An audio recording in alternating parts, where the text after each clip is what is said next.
Hello for the final stage or final recording about the build of the Modulus Supa Deluxe 12. This is just a quick recap about the build. I won't go over some of the issues that I had with the build, which weren't significant, more to do with some anomalies in the pick list and the fact that because there are no build instructions, the use of the cathode bias resistor and the two resistors that were on the power sockets, or one of the power sockets, that could lead to an issue with the output that wasn't explained in any of the information that came from Modulus. So a bit of a warning there. Go back and see some of the other videos if you're about to do a build of this amplifier, and see what I mean about those. Been living with it for a while now, had several people around to try it out as well. Really does suit Fender style single coil pickups. A friend came round with two Stratocaster type guitars. One is a single pickup in the neck position, and the other is a standard Stratocaster with the usual three position, three pickup 5-way switching setup. And with the way I've got it set now, which in V1 I've taken out the 12 AX7 and put in a 12 AY7, which has under 50% of the output of an AX7, sorry. So it means you can drive the first stage much harder before it starts to break up or get driven into distortion. And I do like a very nice clean sounding guitar. It was almost quite jazzy with the Strat copies, which is not something you perhaps would have expected. The other thing I did, if you remember back to some of the previous videos, the one with the oscilloscope where I was trying out the balance pot that sorts out the voltage elements of the two 6v6s. I mentioned that as you adjust the volume, they go slightly out of balance again, and didn't know the reason for that. I probably thought it was down to the imbalance of the dual gang master volume. So what I did in the end was I went back and tweaked the trim pot with the oscilloscope, but with the volume settings and the tone settings and everything that I would nominally use. I set the amp up with several different guitars, found the levels I liked, and I then put it to the average of those and then set the trim pot, and that also seems to have contributed to that sort of slightly sweeter sound as well. Now the other thing I've done is, as there are no fuse holders in the, say, the IEC socket,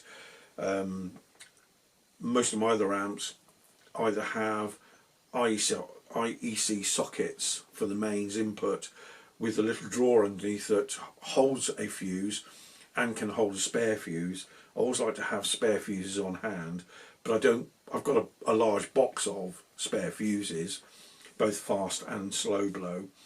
But obviously if you're taking the amp out, you don't want to carry those with you. So what I've done in the end is I mounted a pair of fuse holders on the inside of the back cover, which allows you to quickly get a spare fuse without having to scrabble around and try and find some. And obviously with the thumb screws, that's something you can do quite quickly should you have an issue. So that's about it really. I was concerned that with the chrome corners and the red knobs it was a bit blingy, but I've got to quite like that. They've grown on me, so those will be staying now.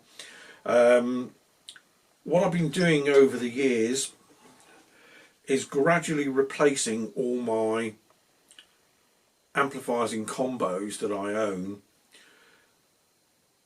the solid state, well not solid state, the valve ones that have circuit boards and integrated circuits that currently most manufacturers seem to be erring towards, I've been replacing them almost like for like with a similar style of amp from a kit.